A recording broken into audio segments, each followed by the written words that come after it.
Assalamualaikum warahmatullahi wabarakatuh. Kisah manusia pertama kali Allah ciptakan.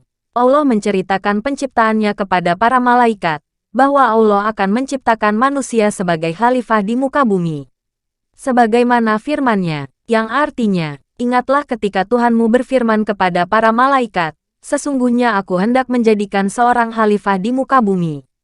Mereka berkata, mengapa engkau hendak menjadikan khalifah di bumi itu orang yang akan membuat kerusakan padanya dan menumpahkan darah? Padahal kami senantiasa bertasbih dengan memuji engkau dan mensucikan engkau. Tuhan berfirman, sesungguhnya aku mengetahui apa yang tidak kamu ketahui. Pernyataan yang diucapkan para malaikat itu bukanlah suatu bentuk perselisihan dengan keputusan Allah Subhanahu wa Ta'ala, atau karena iri pada Nabi Adam atau sebagai pemikiran keliru. Allah Subhanahu wa Ta'ala telah menggambarkan malaikat sebagai makhluk yang tidak mendahuluinya dalam berbicara. Artinya mereka tidak meminta apapun kepada Allah Subhanahu wa Ta'ala tanpa izinnya. Ketika Allah Subhanahu wa Ta'ala memberitahu mereka bahwa Dia akan menciptakan makhluk di bumi dan mereka memiliki pengetahuan, satu-satunya kekhawatiran malaikat adalah bahwa makhluk ini, manusia, akan melakukan kerusakan di bumi. Manusia pertama diciptakan langsung dari tangan Allah dari tanah dan ruhnya langsung ditiupkan oleh Yang Maha Kuasa sendiri.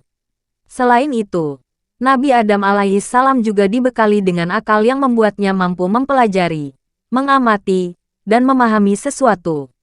Hal yang sama terlihat dari ayat-ayat Al-Quran berikut ini. Dan Dia ajarkan kepada Adam nama-nama, benda, semuanya. Kemudian Dia perlihatkan kepada para malaikat, seraya berfirman, sebutkan kepadaku nama semua benda ini, jika kamu yang benar. Quran Surat Al-Baqarah 31. Mereka menjawab, Maha Suci Engkau, tidak ada yang kami ketahui selain apa yang telah Engkau ajarkan kepada kami. Sungguh, Engkaulah yang Maha Mengetahui, Maha Bijaksana. Quran Surat Al-Baqarah 32. Dia Allah berfirman, wahai Adam, beritahukanlah kepada mereka nama-nama itu. Setelah dia Adam menyebutkan nama-namanya, Dia berfirman, bukankah telah aku katakan kepadamu, bahwa aku mengetahui rahasia langit dan bumi, dan aku mengetahui apa yang kamu nyatakan dan apa yang kamu sembunyikan. Quran Surat Al-Baqarah 33.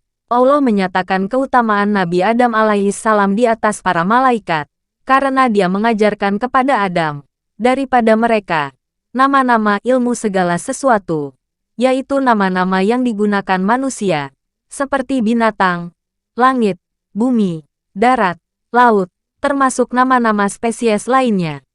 Ini terjadi setelah malaikat bersujud kepada Nabi Adam. Diskusi ini berlanjut untuk menunjukkan pentingnya posisi Nabi Adam, dan tidak ada pengetahuan malaikat tentang penciptaan khalifah ketika mereka bertanya tentang hal itu. Ini menunjukkan keunggulan Nabi Adam atas malaikat dalam ilmu. Allah menerima doa mereka dan memberikan pengampunannya kepada mereka. Sebagaimana disebutkan dalam Al-Quran yang artinya, kemudian Adam menerima beberapa kalimat dari Tuhannya.